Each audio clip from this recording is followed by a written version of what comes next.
오늘 우리에게 주시는 하나님 말씀 누가복음 17장 11절에서 19절 말씀입니다.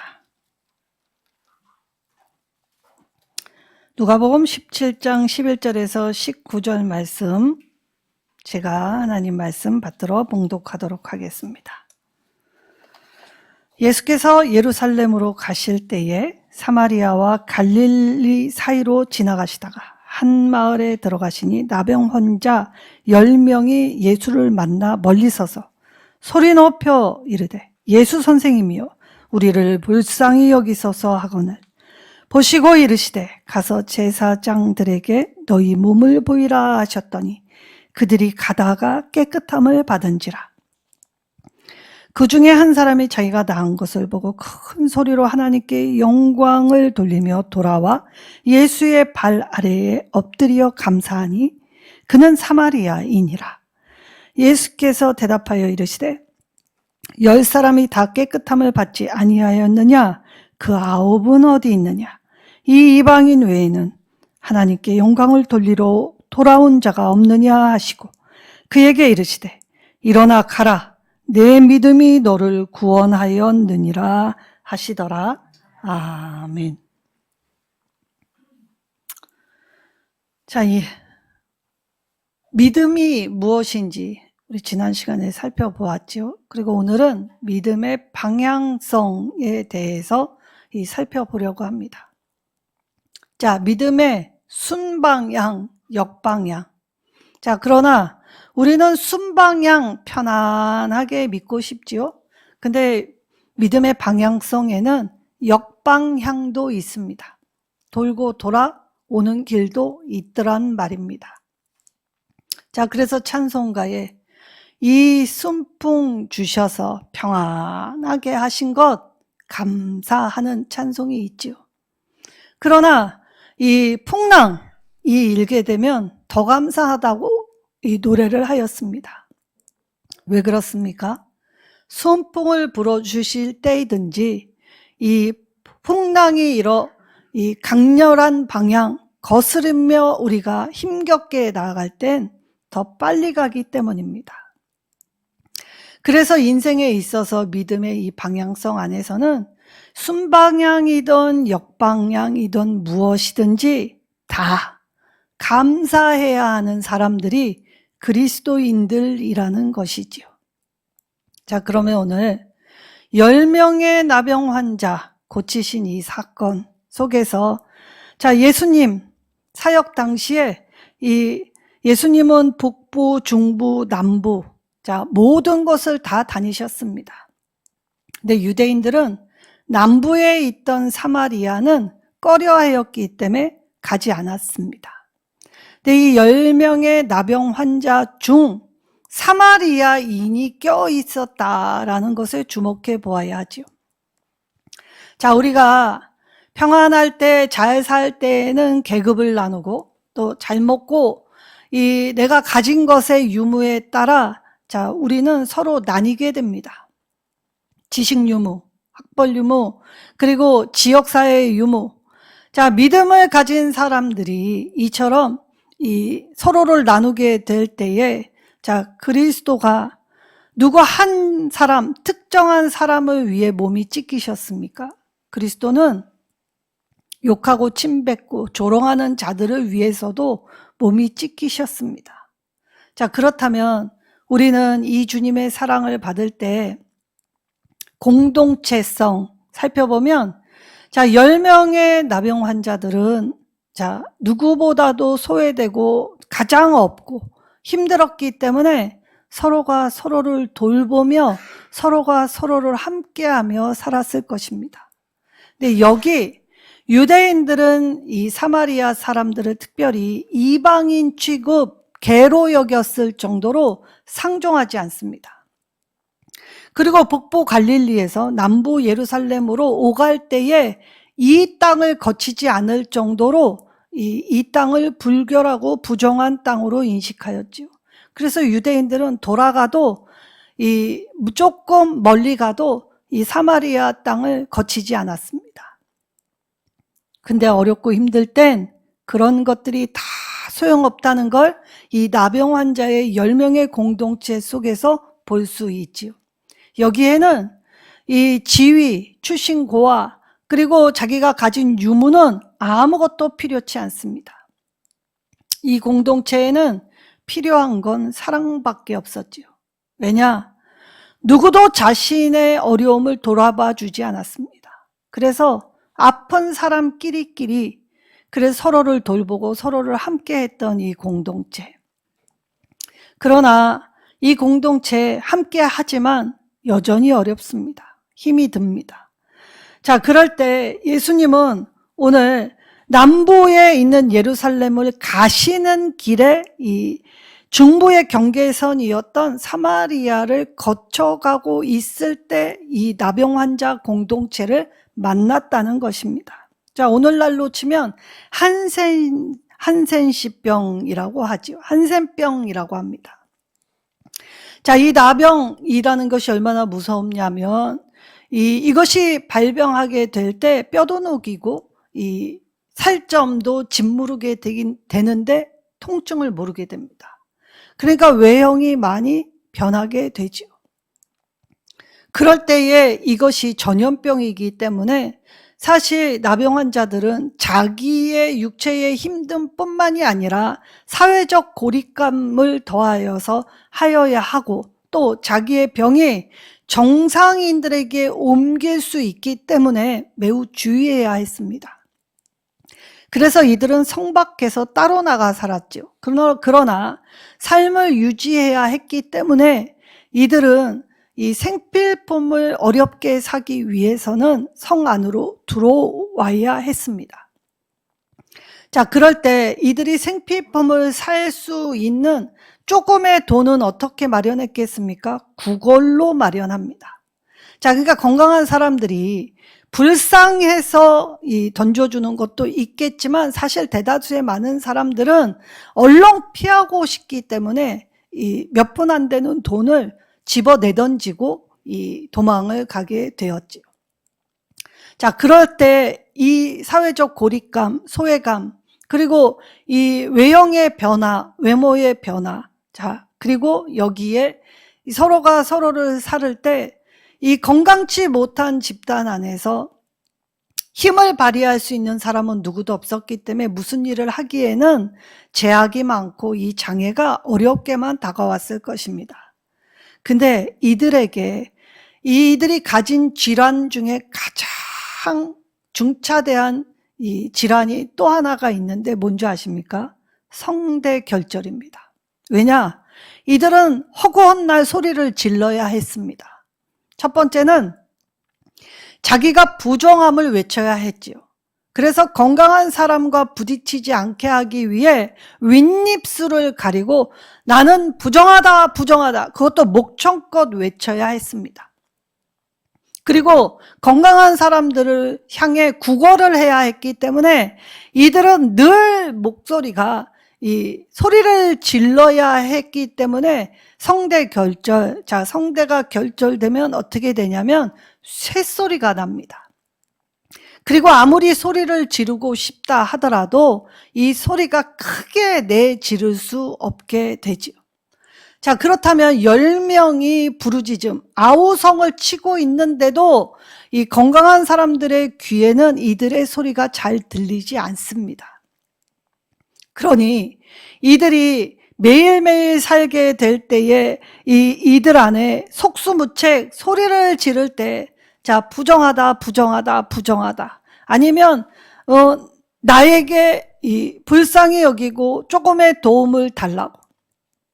자, 이들이 그냥 지나가시겠냐고, 나도 좀 도와주시라고 소리 목청껏 높으며, 우리를 이토록 도울 자가 아무도 없단 말입니까? 절규하고. 그리고 내버려 두시지 마십시오. 우리도 당신들과 같은 이스라엘 사람 중에 하나가 아닙니까? 그리고 우리의 질병을 좀 낫게 해 주십시오. 아무리 외쳐도 가족도 외면한 이 공동체가 바로 이 한센병자들의 공동체였다는 것입니다. 자, 그러나 이들이 이 많은 장애를 가지고 이 많은 질고를 가지고 있다 하더라도 이들에게도 들려오는 소식은 있었지요. 바로 누구였냐? 바로 예수님에 관한 소식이었습니다. 복음의 소식이 들려지기 시작했지요. 그때 예수님이 이제 북부 갈릴리에서 이 남부 사마리아쯤을 지나 남쪽 예루살렘으로 가실 때 예수님이 저기 계신다라는 소리를 들을 때 이들은 그 쇳소리, 나오지도 않는 소리를 이전보다 더 소리 지르며 나도 우리를 좀 돌아봐 주시라고, 우리는 누구도 돕지 않는다고, 예수님마저 외변하시면 우리는 어디로 갑니까? 라고 부르짖을 때 사실 가족도 이들을 손댈 수 없었습니다. 얼마나 안고 싶었겠습니까? 얼마나 입 맞추고 얼마나 얼싸안고 같이 식탁에 앉아 밥을 먹고 싶었겠습니까? 그러나 가족도 이들에게 손을 댈 수 없었습니다. 이들은 가족에게도 외면당한 사람들이었지요. 그런데 예수님은 이 사람들을 외면하시지 않았습니다. 이 사람들을 만나 주셨습니다.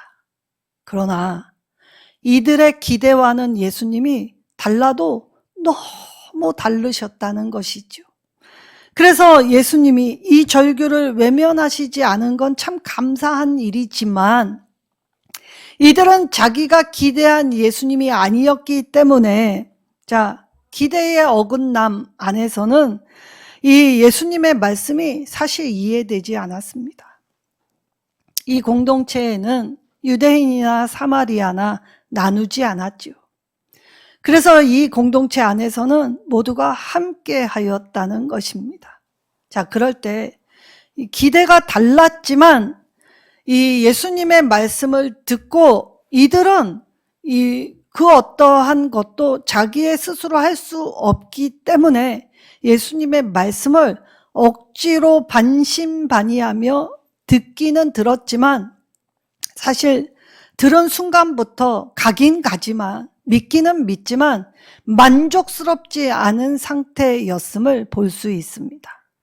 예수님의 말씀, 예수님이 뭐라고 말씀하시냐면 너희 몸을 이 제사장에게 보이라고만 하셨습니다. 손을 대어 주시지도 않았고, 그리고 내가 네게 명하노니 네가 병이 나았다라는 선언도 하시지 않습니다.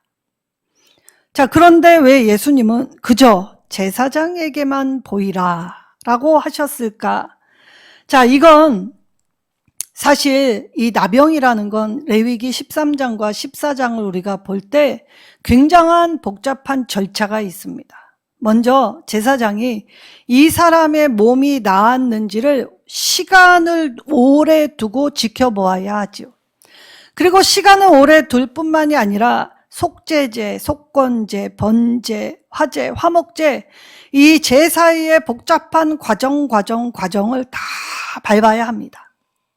그리고 난 후에 제사장이 나았다, 질병에서 고침받았다라는 확증서를 써 주어야 가정, 공동체로 돌아올 수 있는 아주 복잡한 과정들이 있었다는 것이죠. 그런데 예수님은 낫게 해주시지는 않았는데 그저 이 예루살렘에 가 제사장에게 네 몸을 보이라라고 하였습니다. 예수님의 답변이, 예수님의 응답이 내 뜻과 전혀 다를 때, 우리도 이 10명의 이 한센병, 나병 환자들처럼 왜 예수님은 내가 원하는 대로 내 기도에 이 제때 응답하시지 않는지 답답하고 깝깝하다 여겼지요. 그런데도 이들은 어쩔 수 없으니까 이 제사장에게 자신의 몸을 보이려고 나섭니다. 근데 이것이 사실 쉽지 않은 일입니다. 스스로 나았다는 판단 아래에 이 공동체 성 안으로 들어오면 성 안의 사람들이 돌로 쳐 죽일 수 있는 일이었기 때문입니다. 그러니까 예수님의 말씀을 듣고 가서 이 일을 행할 때까지 자, 또 다른 생명을 걸어야 하는 위험천만한 일이 되었기 때문에 이들은 어쩔 수 없이 이 성전으로 내려가는 길에 반신반의하며 왜 예수님은 이렇게밖에 하시지 않는지 납득할 수 없었습니다. 그럼에도 그들은 가기는 갔습니다. 그래서 신앙은 한 걸음 뛰는 것이 매우 중요합니다. 하나님은 우리가 납득할 수 없을 때, 이해할 수 없을 때에도 그 한 걸음 한 걸음을 통해 우리를 훈련시키고 하나님의 참뜻을 그 과정 안에서 깨닫게 하시기 때문이지요. 그래서 그들이 예수님의 말씀을 따라서 가게 될 때에 가는 중반에 그 몸이 나았음을 인지하게 되었습니다. 자, 이때 상처의 짓무름도 없어지고 그리고 악취가 나지 않습니다.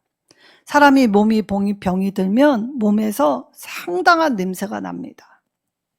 암 환자들, 말기 암 환자들의 병실에 가면 정말 이 코가 찌를 듯한 악취가 납니다.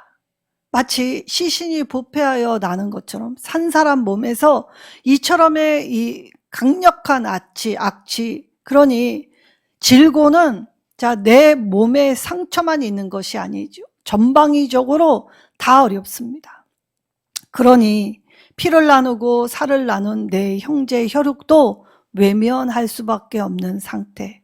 근데 이들은 예수님의 말씀처럼 제사장에게로 몸을 보이려고 계속 내려갔습니다.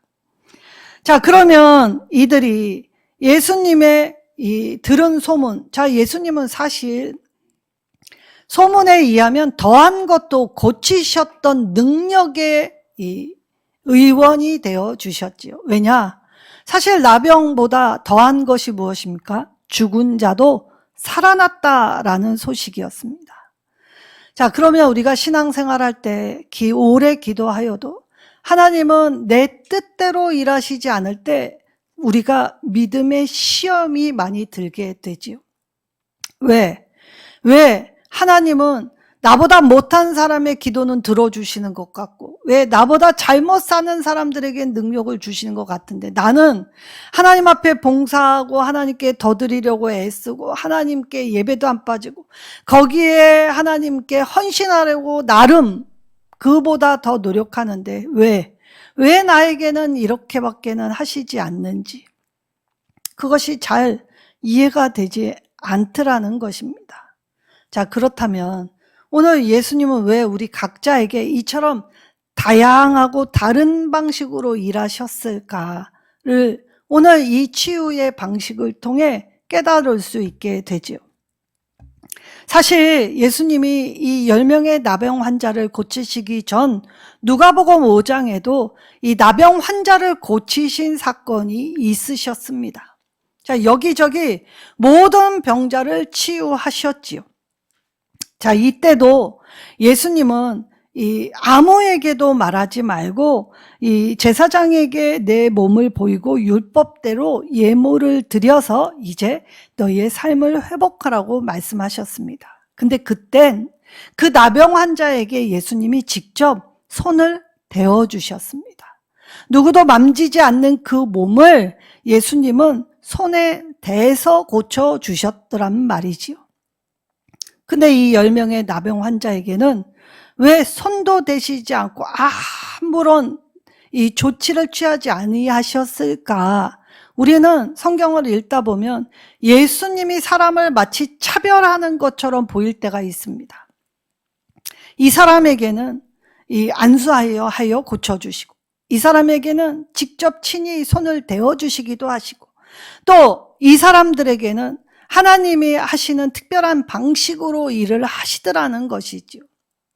자, 그러면 예수님의 이 치유 방식 사실 우리는 왜 그런지 납득 못하지요. 왜냐하면 우리는 하나님이 아니기 때문에 하나님의 뜻을 똑바로 알 수는 없습니다. 그러나 다른 환자를 고치신 사건을 통해서 미루어 볼 때 왜 예수님이 이렇게 하셨는지는 알 수 있습니다.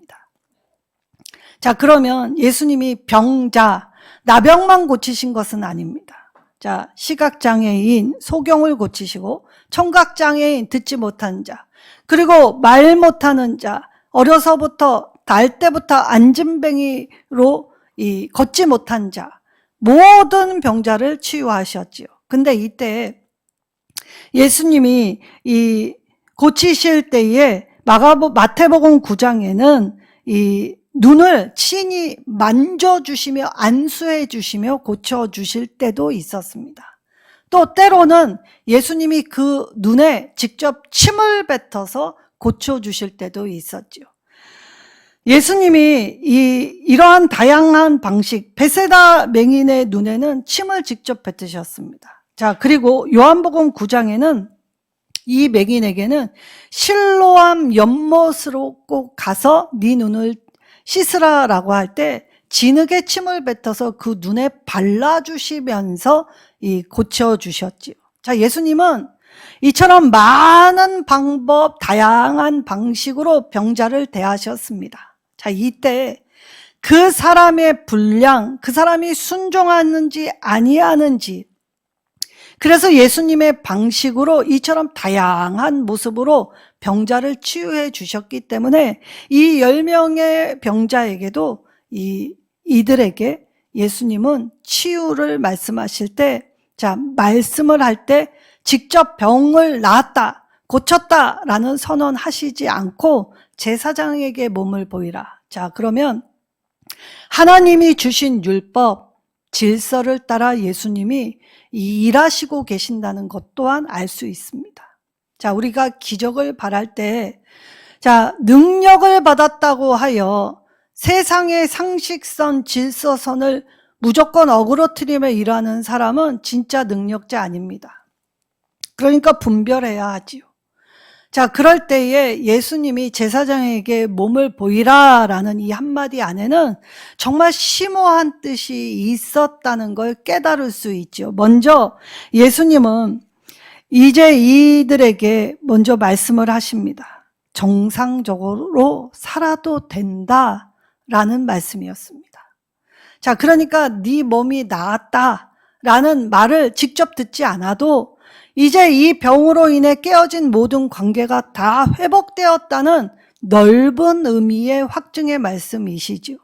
그리고 이미 말씀을 듣고 마음으로 믿을 때 완치된 것이다.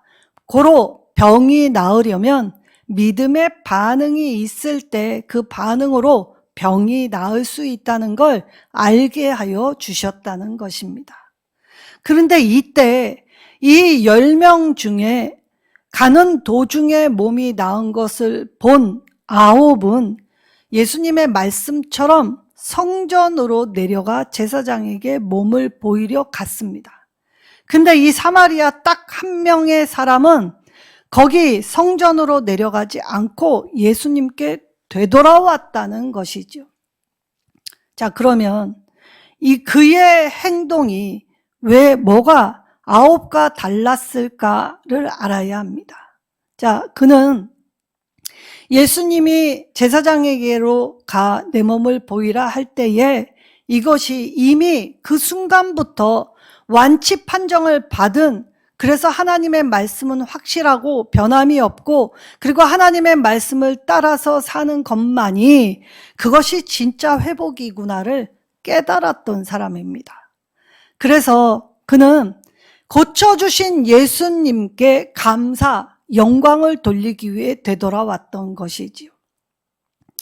그때에 이 예수님도 남쪽 예루살렘을 향해 내려오시고 계시던 중이었기 때문에 이 사람의 되돌아가는 과정은 쉽게 예수님을 더 빨리 만났을 것입니다. 그리고 예수님을 만나자마자 그가 했던 행위는 예수님의 발 아래에 엎드리며 예수님 앞에 이 경배를 올렸다는 것이었지요. 자, 그러면 예수님의 말씀을 듣고 순종할 때 당장은 몸이 낫지 않았지만, 이전의 방식은 아니지만 우리의 믿음은 출발이 중요하다는 것이지요. 그래서 내가 다 이해되지 않을 때에도 하나님의 계획이 있으심을 믿고 신뢰하여 가다 보면 걷다 보면 이 진리의 길에 생명이 있음을 깨달아 알게 된다는 것입니다. 자, 그러면 이들은 서로를 걱정해 주며 그래도 이 한 발을 뛰기 시작했습니다. 그래서 공동체가 중요하지요. 자, 나 한 사람의 힘으로는 반신반의한 것에 용기를 내지 못했을 것입니다. 그러나 함께 했기 때문에 비록 약하고 어렵고 병자였다 할지라도 서로가 서로를 사랑하는 이 마음이 남쪽을 향하여 걸어갈 수 있게 되었다는 것입니다. 자, 이때 남쪽 방향 예수님의 말씀을 듣고 내 삶을 결단하는 순종의 방향을 의미하는 것이었죠. 예수님이 제사장에게로 가라라고 했던 건 하나님을 향한 순종의 모습으로 변화하고 결단하여 그 삶을 살아내라라고 말씀하신 것이었습니다. 그래서 예수님이 제사장에게로 가라라는 말은 이제부터는 하나님 말씀 듣고 순종하며 사는 인생이 되라라고 하셨던 것이죠. 자, 그러나 이들이 예수님의 말씀처럼 제사장에게로 가서 아홉이 갔던 이유는 바로 질병 완치 판정서, 눈에 보이는 뭔가가 필요했기 때문입니다. 그래서 자신의 피로를 채우는 일, 예수님이 고쳐주신 은혜보다 자기 피로를 채우는 일이 더 중요했기 때문에 이들은 예수님께로 돌아오지 않았지요. 그리고 예수님의 명령을 지키는 것처럼 보였습니다. 그래서 성전으로 내려가 이 완치 판정 진단서를 받게 되었지요. 자, 그렇다면 이 10명 중 9은 병에서는 고침을 받았습니다. 육체적인 질병에서는 이 낫는 복을 누렸지만 영원한 구원을 받은 복은 이 한 사람, 이 사마리아 한 사람 뿐이었음을 오늘 예수님이 우리에게 말씀하여 주셨던 것이지요. 자, 그러면 육체적인 질병뿐 아니라 이 구원이 가능하게 되었던 믿음, 이 사람에게 이 구원이 가능할 수 있었던 이유, 자, 이때 그는 단순한 질병 치유가 아니라 영원한 구원을 향하여 자, 이 능력을 베푸신 예수님 앞으로 나아왔죠. 그리고 경배를 합니다. 이때 그의 모습을 보시고 예수님은 병에서 노인뿐만이 아니라 구원을 받았다라는 이 전인격적, 그래서 영적, 육적인 회복을 선언하여 주시면서 이 사람에게 새로운 삶을 허락하여 주셨습니다. 자, 그러면 이 사람이 이처럼 믿음이 있다. 자, 이 질병에서 고침뿐만이 아니라 믿음이 있다라는 예수님의 인정을 받은 이유는 방향을 틀었기 때문입니다. 제사장이 있는 남쪽 성전이 있는 곳이 아니라 나를 치유하신 예수님 앞으로 나와 엎드렸다는 것이죠. 자, 우리가 예배 시간 지키는 것, 기도하는 것, 봉사하고 그리고 하나님의 은혜를 이 마음에 새겨서 우리가 헌신하는 것 중요하지요. 그러나 그거보다 더 중요한 건 우리의 마음이 어디로 향하여 있냐는 것입니다. 그래서 믿음은 방향성이 있다는 걸 알게 되지요. 내가 하나님의 말씀을 듣고 살아갈 때 내 인생의 방향을 이제 틀게 될 때 9이 걸어간 그 길을 가지 않고 대세를 따르지 않았다는 말입니다. 누구나 걸어가는 그 길에 진리가 있지 않다는 걸 깨달은 이 한 사람. 더구나 이 사람은 사마리아 사람. 우리가 볼 때 저게 사람 되겠어? 저게 사람 역할하며 살겠어? 우리는 누군가를 향해 단정 짓는 일들을 아주 쉽게 합니다. 그러나 하나님의 일하심 안에, 하나님의 미래의 비전 안에 그 사람이 하나님께 믿음의 방향성을 언제 돌려 나보다 더 빨리 믿음의 길을 걸어갈는지는 우리 아무도 알 수 없기에 우리가 누군가를 향해 쉽게 단정 짓는 일을 멈추어야 하지요. 자, 엄마가 자식을 가리킬 때에 다시는 그러지 마, 이 소리가 가장 나쁜 말이라고 합니다. 왠지 아십니까? 다시는 그러지 마라고 하지만 우리는 또다시 그러한 일을 행하기 때문이지요. 그러니 엄마가 아이를 훈육할 때 너 이제는 다시 그러면 안 돼? 너 그러면 혼날 줄 알아? 이 말이 그 아이를 더 병들게 만든다고 합니다. 자, 그러면 엄마가 뭐라고 가르쳐야 하냐면 너는 또 그럴 수 있어. 그런데 다음에 또 그렇게 된다면 오늘처럼 방향을 틀어 네 잘못을 고백하고 내가 또 그러지 말아야지 마음을 다잡는 것이 더 중요하단다. 그렇게 가르치라고 이 세상의 이 교육학자, 심리학자들이 말을 합니다. 중요합니다. 자, 그 말, 심리적, 교육적 역할에서 중요하다는 말이 무엇입니까? 우리는 예수님의 은혜를 받았고 그 은혜를 떠올려 믿음의 집을 짓고 그 길을 걸어간다 하지만 우리도 늘 실패와 반복, 죄 안에서 허덕거리며 우리의 상한 심령이 되기 마련이지요. 그럴 때 믿음은 예수님께로 언제든지 돌이켜야 한다는 것입니다. 다른 9은 병 낫는 복만 누렸지만 이 한 사람은 예수님께 믿음의 방향성을 틀었기 때문에 병이 나았을 뿐만이 아니라 예수님이 주시는 이 진리 위에서 구원을 누리는 자로서, 그래서 이 인생에서 이전과 다른 삶, 내가 여지껏 놓친 것, 내가 회복되면 이렇게 해야지라는 결단, 다짐, 예수님이 이처럼 우리에게 새 시간, 새 날, 새 해를 우리에게 날마다 주셔서 내가 살아있다는 것은 이제 믿음을 가지고 예수님의 말씀을 따라서 내가 이전과 다른 삶, 그래서 많은 사람이 걸어가는 그 한 방향이 아닌 예수님이 열어주신 새 방향, 거기서 내 방향을 틀어 나아가면 내 가치관이 바뀌고 세계관이 바뀌니 내가 변하는 건 당연한 일이라는 것입니다. 자, 이때 이 방향성 안에는 우리가 거기에 마음먹음에만 있지 않고 몸으로 움직이는 행동력이 따를 때 그걸 믿음이라고 하죠. 그래서 이 방향 안에, 믿음 안에는 이 감사와 찬양이 함께 녹아져 있는 것입니다. 그리고 이 감사는 누구에게 합니까? 하나님 사랑. 이 사랑을 받았기 때문에 우리도 이웃에게 똑같이 나눠줄 수 있는 자, 사랑을 많이 받은 자는 사랑을 베풀 줄 알기 때문입니다.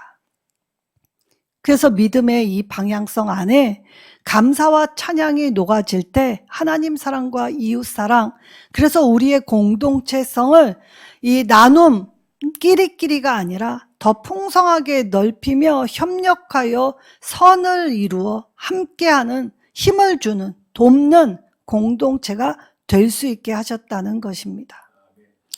자, 영어로 감사, 땡큐라고 합니다. 근데 이 땡큐라는 말이 영어 싱크, 생각하다와 같은 어원을 가지고 있습니다. 자, 그러면 감사하는 자는 생각하는 사람이라는 걸 알 수 있죠. 그럼 우리는 하나님의 말씀을 떠올려 깊이 생각할 때 그 생각의 깨달음 안에서 하나님이 나에게 주신 은총을 감사할 수 있게 되는 것입니다. 그럼 우리가 이제 많은 사람이 걸어가는 인생의 그 길이 아닌 예수님이 열어주신 새 길 안에서 무엇을 생각합니까? 내가 이 일을 하면 하나님이 기뻐하실까? 이 사람에게 도움이 될까? 이러한 것들을 생각하게 될 때에 우리가 행하는 모든 일에는 하나님이 기뻐하시고 사람이 기뻐하는 엄청난 아름다움의 덕이 있게 되는 것입니다. 그래서 우리 서로 살리고 우리 서로 돌보고 누구도 함께하지 않는, 누구도 외면했던 그러한 곳에서 이 복음의 빛을 가진 사람들이 하나님의 빛을 가지고 서로 비출 때 그때 서로 협력하여 화목하게 되는, 그래서 생각하는 사람은 감사할 줄 알고 감사하는 사람이 바로 믿음의 사람이다라고 말씀하셨던 것이지요. 우리가 하나님 사랑과 이웃 사랑의 두 축의 믿음의 집을 지을 때 이제 우리가 걸어가는 인생의 방향 안에는 항상 감사가, 작은 일에도 감사, 큰 일에는 더욱 감사, 어려울 땐 더 생각하고, 그래서 주의하여 앞으로 다가올 하나님이 하실 일을 기대할 때 그때도 순풍이든 이 풍랑을 이는 역풍이든 상관없이 모두가 다 하나님 앞에 감사할 수 있는 자가 된다고 하셨던 것입니다. 오늘 이 한 사람, 가라 내 믿음이 너를 구원하였다. 오늘 이 예수님의 말씀이 저와 여러분에게 선포되는 귀하고 그리고 은총의 말씀이 되시기를 간절히 소망합니다. 이 말씀 위에 서서 이제 내 보잘것없는 믿음도 겨자씨만한 작은, 정말 눈에 보이지 않는 그 안에 담긴 생명력을 주님은 귀히 보시고 우리를 심기워진 어떤 곳에서든지 이 풍랑 인연하여 더 빨리 갑니다 고백하고, 순풍을 주실 때에도 하나님의 은혜였습니다 감사하며, 그래서 하나님을 향하여 우리의 인생의 방향을 똑바로 틀어, 그래서 믿음의 그 길로 한 걸음 한 걸음 주 예수와 함께 걸어가실 때 세상은 오간데 없고 구속한 주님만 확실해지는 매일매일의 복된 그리고 사랑 많은 믿음의 삶이 되시기를 예수님의 이름으로 축원합니다. 오늘 이 주신 말씀 떠올리며 우리 말씀을 붙잡고 우리도 듣고 순종하여 하나님, 내 믿음의 출발 위에 하나님 앞에 엎드려 경배하는 이 시간, 예배의 이 귀한 시간에 하나님을 알고 믿고 그리고 오래 인내하여도 소망을 주께 두며 하나님 사랑으로 서로를 세워갈 수 있는 우리의 삶이 되게 해달라고 우리 결단하며 주여 한번 부르짖고 간절히 기도하겠습니다.